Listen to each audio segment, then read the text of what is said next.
Right, this video is going to be about how to get sharp photos and sharp focus on cameras like this, the 5D Mark I. Whilst there will be a few tips that are specific to these camera models, there's also going to be a bunch of tips that will work with all kinds of cameras in general anyway. So even if you don't own one of these cameras, it might still be useful for you to watch the video. First of all though, I'll get into some of the focus issues and sharpness issues that are specific to these cameras with these focusing systems, and then I'll generalize afterwards. So the first thing you have to understand is that cameras like these, the focus points aren't all the same. The center focus point is much more sensitive and much more accurate than the outer focus points. I would aim the center focus point at the thing that I wanted to focus on.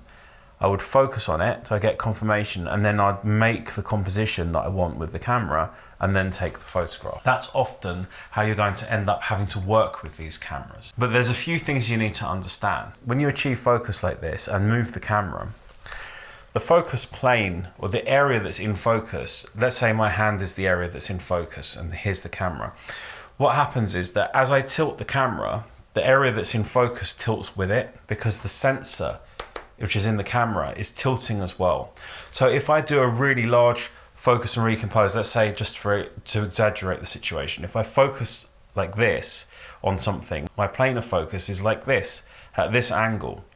That means that, let's say the eyeball, let's say it's a person, is in focus here, but as I pull the camera, that plane of focus is gonna move in an arc with this. You see, it's moving in an arc. So down here, it's in a different position to it is here.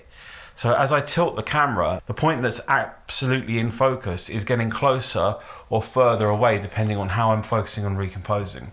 So the point of that is that you have to make sure that your focus and recompose is as small as possible. You have more leeway with a smaller aperture. So if your aperture is at, like, say f4, then you can do a bigger focus and recompose. But if you're shooting at 1.2, you can really kind of do none. And this, I think, is where a lot of people come undone, is the way I focus with these cameras, especially when I'm using 1.2 or 1.4 lenses, and if you're close to someone or your subject, even with a 1.8, is that I wouldn't focus and recompose, or I would do the absolute minimal type of focus and recompose, and I would crop the rest in post. That's not necessarily how people want to work, because obviously, you know, just not having the perfect composition in camera is a slight minus, but if you're talking about wanting to get a sharp in-focus picture, that method works. So if you were my subject and I was here like this and I focused on the eye and I want the composition to be like this, I might focus on the eye and get halfway and then press the button. The other thing when you're doing a focus and recompose like this is that the further the subject is away, the more you can get away with. So if you're doing a full length shot, you can get away with. I have a slightly different tip for you, which came from wedding photography, is that for most people, their chest or stomach area, particularly the stomach area, is normally actually completely in line with their eyes. So one of the things that we used to do would be that we'd focus on the waist kind of area. Usually there's something that's got contrast there as well, like a belt buckle or some sort of material. So it's actually easier for the camera to grab focus. And this is surprisingly effective. So this is how you can get round the issues on wider aperture lenses with not being able to do a large focus and recompose like this, would be to go for the waist and do just a tiny recompose. And it seems to work really well. Now you have to try this out and experiment and make sure that it's working for you. But I had great success with this. I used to use this all the time, and so did many other photographers that I knew. The next tip that I'm going to give you that is kind of related to this, and I'll use people as an example, taking pictures of people because they move.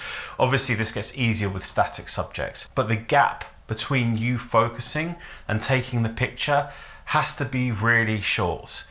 Again, if I give you an example, if I'm like focus and then recompose and I'm sort of looking and then take the picture, there's more chance of the subject moving. Any movement between me going backwards and forwards isn't going to help either. I want to make sure that I'm reducing the gap between getting focus and taking the picture. And when we're taking pictures of people, it's easy to sort of slam the camera around, sort of go bang, bang, bang like that, which in itself isn't good. So I know I'm slightly contradicting what I just said, but you have to, when you when you go from focus and then recompose, you have to wait just a split second before you press the button, because if we take a picture whilst we're still moving the camera, we're going to get some motion blur potentially because the camera hasn't settled yet. So we want to focus, recompose, shoot like that. You have to allow that slight gap. You've got to be quick, but not too quick. And that makes a really big difference to when we're working with these cameras. The next point is you have to look, especially on the older models, is single shot or servo better for that lens? And this goes again on a lens by lens basis. But the next 3 points I have are probably going to be the most important of all in this video. And the first one is that I see this happening all the time with people, and this is not related specifically to these cameras, it's just across the board, is that people don't use fast enough shutter speeds, and by a fair stretch. So there is a rule that gets put out in photography that a lens such as this, a 50mm on a full frame camera, should have a shutter speed of a 50th of a second. So it's a 1 over focal length. You'd get your shutter speed as close to the focal length as possible. Let's talk in regards of the 50mm lens. A 50th of a second would be seen as a lower limit, not the guideline. And where I think people get confused is, one, they see that rule and they think, oh, okay, that's what I should be aiming for as a shutter speed. And two, I think that they also think, I've got to keep my ISO as low as possible. And it comes from this constant obsession with trying to have noiseless, grain-free images, and that people seem to still equate the presence of noise or grain in an image to a lack of sharpness, and they have nothing to do with each other. Nothing at all. So an image can be grainy and sharp at the same time. Grain doesn't remove sharpness, it doesn't work like that. They've just got nothing to do with each other. So people should stop worrying about using the ISO range of their cameras and just enjoy that, and also stop looking for clean images. The only time you should be bothered about noise is if it's ugly noise, and you have to work out what the limits are on your camera for that too.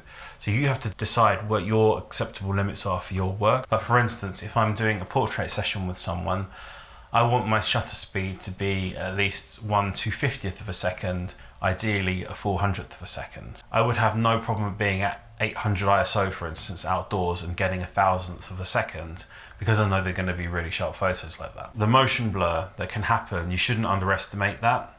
And whilst things like image stabilization and lens stabilization really help, they're only going to combat the camera shake side of things. They're not going to combat subject movement. Even if you're having to shoot at a slow shutter speed and you don't have image stabilization, you need to keep your subjects still if they're a moving subject. You need to ask them if it's possible to keep still if it's people. The other thing that you can do, which was a trick that people used to use a lot in wedding photography, you set your drive mode to a continuous. And this is the theory of it. When we take a picture, the first picture has pressure from us pressing on the shutter, which can cause a slight movement, right?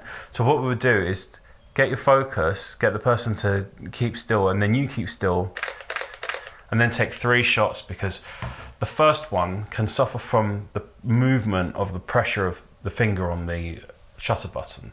And then usually the second or third one would be in focus. And the reason you'd go for 3 over 2 is just the numbers game, to try and get things sharp. So that can be something that you can do if you're kind of maxing out your exposure already and you don't want to add light to it, as in, like, you know, artificial lighting. You can use that technique. I would really use that sparingly and only do it sometimes, and I'd rather push ISO and keep the shutter speed up whenever possible and try and do it that way. Now the next thing is that when you're shooting wider apertures or lenses that are wide open, the further you focus away, some lenses can suffer from the images becoming soft. So the camera that I'm filming on now isn't far away, so if I was taking a picture at that distance, a lens wide open might appear sharp. But for instance, this lens, the 51.8, if you're shooting it wide open, it can look sharp at close focal distances, but it can start to look a bit mushy when you're focusing further away, a time when you want to use a smaller aperture. Or just accept that that's going to be a limitation. So that's another thing that you can test with your lenses. And I know throughout this video that a lot of the things I'm saying require a lot of testing and trying things out, but that is part of getting to know your camera. And whilst that's stuff that's kind of largely removed on more modern cameras, I think knowing these techniques and how to do these things will make you a better photographer overall. Certain lenses just aren't particularly sharp. A 51.2 is a really good example of that. And I think that you should also bear in mind is like, why do you want it to be sharp? Are we just talking about a bit of subject movement or camera shake, which can be eliminated? Or is this just a characteristic of the lens? Because some lenses just aren't particularly sharp. And I would urge you to question, why are you chasing sharpness to that degree? Are you looking at just trying to get a sharp photo? Because we do these things, but we also do that in the context of how sharp the lens is.